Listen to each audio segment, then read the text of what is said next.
Sometimes a single question in a classroom can just change everything. How one simple challenge can completely flip a student's view on a subject they absolutely despise. Well, get ready because that's exactly what this story is all about. So it all kicked off with this incredible challenge. It was basically a dare. And this wasn't from some movie script. This was a real-life teacher, Sergio Machado, saying this to a student who was just done with math. This one sentence launched an epic journey. Okay, let's get into the story behind the story. And what's so cool about this is it's not made up. The entire educational resource we're going to talk about today was born from a real moment in a real 8th grade classroom. So, meet Bernardo. Now, this kid was a fantastic student in just about everything. But math? Oh man, for 7 years, math was his absolute nemesis. His attitude was basically, I hate it, and I don't even want to know anything about it. Then one day, his professor, Sergio, throws him a lifeline. He says, look, you have 1 week. Show me just one place where math doesn't exist, and you are off the hook for the rest of the year. For a kid who hated math, this was like winning the lottery. Of course, Bernardo jumps at the chance. He's thinking, easy peasy, how hard can that be? I'll have this done by tomorrow. His days of dealing with formulas and equations felt like they were finally over. And just like that, the hunt is on. The second he walks out of that classroom, Bernardo is on a mission to find a world untouched by numbers, a place completely free from the clutches of mathematics. And get this, he barely gets started. He's in his grandfather's car, he goes to buckle the seatbelt, and he notices it has this weird twist in it. And boom, right there, his whole quest hits a snag. He was staring at a real-life Mobius strip. So, what in the world is a Mobius strip? Well, it's this totally mind-bending object from a branch of math called topology. It's basically a loop with only one side and one edge. And that twist in the seatbelt? It's there on purpose. It makes the belt wear out evenly, because what looks like two sides is actually just one continuous surface. Crazy, right? Okay, so he's getting a little annoyed. He thinks, fine, what about language? The alphabet has to be safe. Nope. He remembers this thing called Gardner's method, where if you take out all the letters with vertical symmetry, like A, M, or T, you can actually find a rough version of pi hidden in what's left. Math was even hiding in the ABCs. All right, so the man-made world is a bust. Bernardo's next big idea? Nature. People didn't design nature, right? It's gotta be math-free. So he sits down at his computer, starts searching, and what he finds, well, it changes the entire game.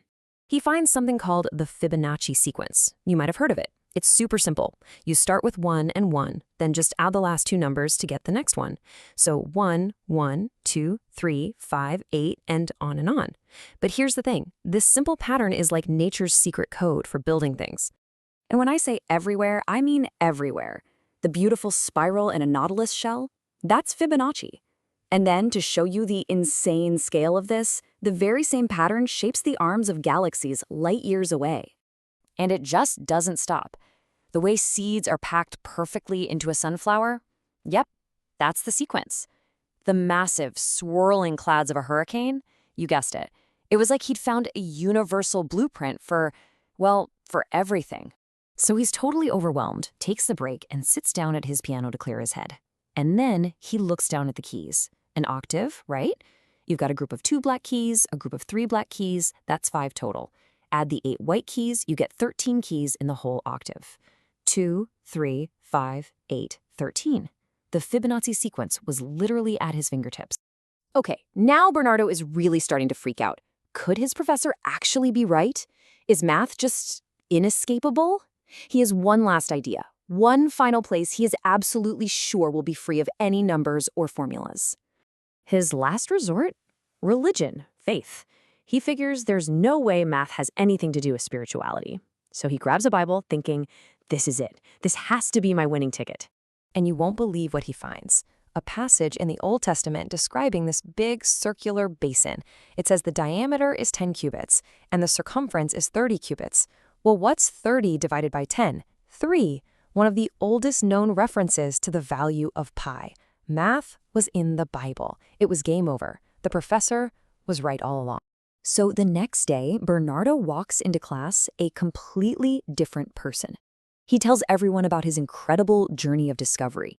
And when the professor reminds him of their deal, he refuses to skip class. Instead, he walks right to the front row and sits down. See, he lost the dare, but he won something way, way better, a sense of wonder. But that's not where this story ends. Oh no, this amazing classroom moment was so powerful, it got turned into an actual educational tool, designed to do for other kids what that challenge did for Bernardo. Yeah, the project is called Dos Vis Mathema, and it got some serious recognition. It's housed at Portugal's Casa da Ciência and was even nominated for Didactic Resource of the Year. I mean, that's how you know you've got something special. So what's the whole point of it? Well, it's all about changing how we think about learning. Instead of just drilling formulas, it puts you right in Bernardo's shoes. It makes you the detective, the one looking for patterns, solving problems, and getting genuinely curious about the world. And the best part? This was all created by the very teacher who made the dare in the first place, Sergio Machado. He's still making awesome educational content, and you should totally check out more of his work on his YouTube channel at Seguma72. Which kind of brings us to a final big question, right? This whole adventure didn't start with an answer. It started with a challenge. It really makes you think, what if the best way to teach, to learn anything, isn't to just hand out the answers, but to ask a question that's so compelling you just have to find the answer for yourself?